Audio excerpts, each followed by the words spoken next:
What's up guys? Today I'm going to do just a basic beginner's brake tutorial on this 2010 Chevy HHR. Some of you may already know all of this, so if so, I'll catch you in the next video. But this is basically for someone who's never done brakes at all.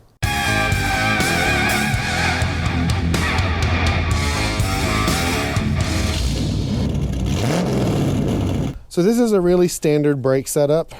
This is the way most disc brakes are. So the first thing that we're going to do is you're going to remove the bolts on the top and bottom that hold the brake caliper to the caliper bracket.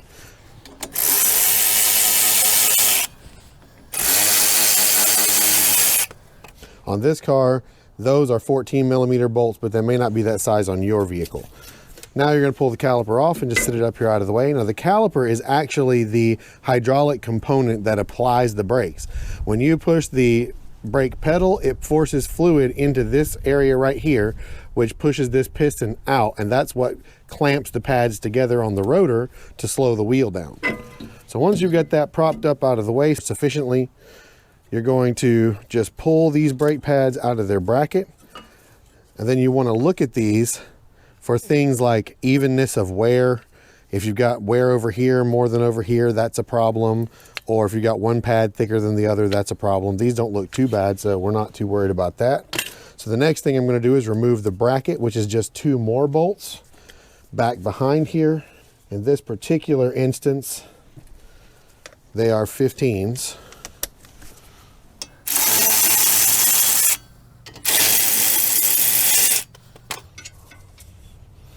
Then the bracket will lift right off like that. Then the rotor is held on mostly by the wheel. On this car, it'll slide right off there with no problem. On some cars, there will be a small set screw or bolt or something right here that holds this to this hub. Now, once you've done that, we can go ahead and do the new rotor, because we are replacing rotors this time around. Because on this car, when you press the brakes, it was shaking, and that usually comes from the rotors being warped. So you're going to take your new rotor out of the box, and you'll notice that when you buy new rotors, they come packed in this oil, which is there to keep them from rusting while they're in transit to the store. So what we're going to do first is we're just going to take these, I'm going to put it on here backwards, spray it down with some brake clean on the surface that the pads meet, and just wipe that off. This will not get 100% of this oil off. So when you bed the pads in, if you smell something or see some smoke, that's perfectly normal. That's just it burning the rest of this off.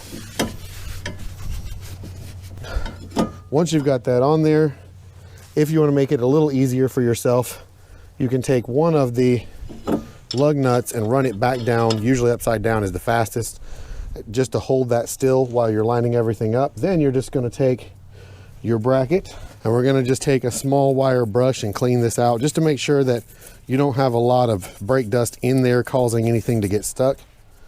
You want to test the slide pins, make sure they slide good, and then the next step there is we're going to pull them out just like this, and we're going to put some brake lubricant on it.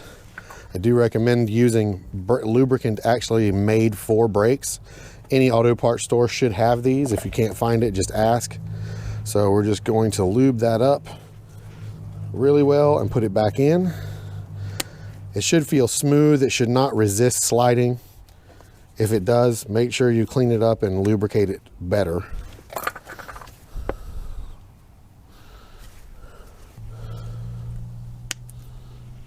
Then you want to, I always push in and squeeze this up to pull it open so that air gets out of that. That'll keep the slide pins from trying to push back out.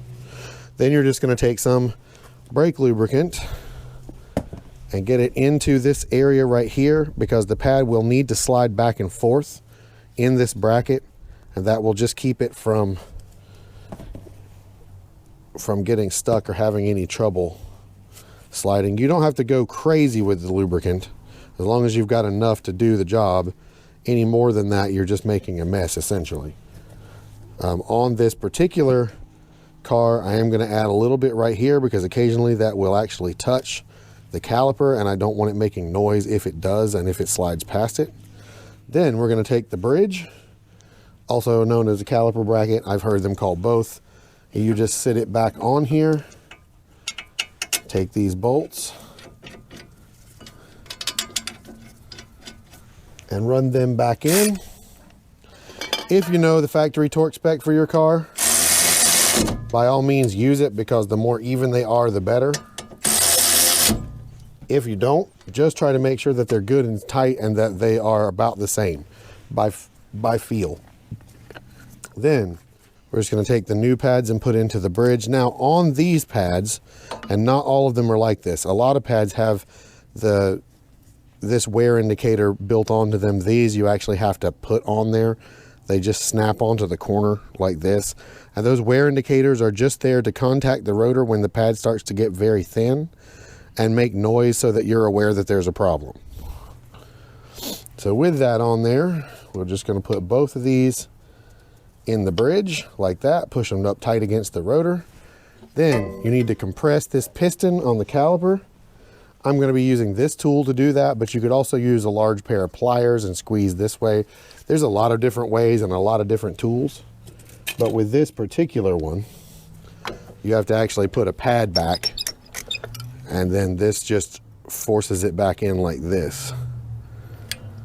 And you will kind of want to go slow. Don't try to force it super fast. That fluid's got to have time to get back out of here so you don't blow out a seal.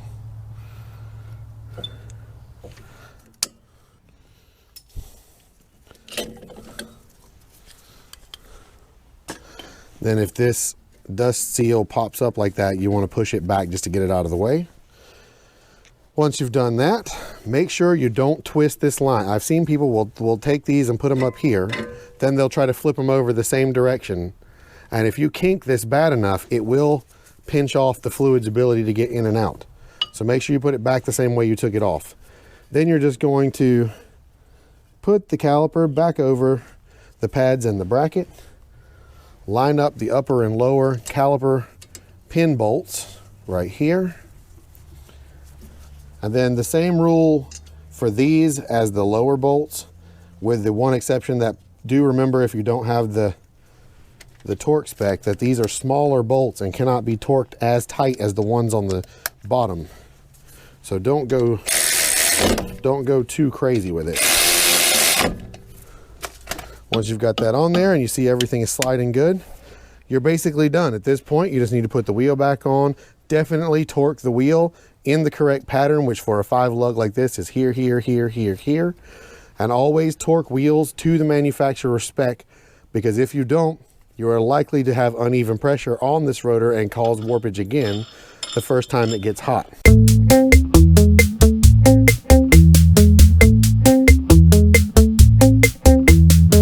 And that's basically it. Disc brakes are pretty simple. Like I said, this was a basic tutorial for someone who's never done this before. Hopefully this was helpful to you. If it is, make sure you drop me a like down below, and drop me a comment and let me know what you thought of this video, and subscribe to my channel so you can see the next video like this when it comes out. I will see all of you guys in that video. Thank you so much for watching, and peace.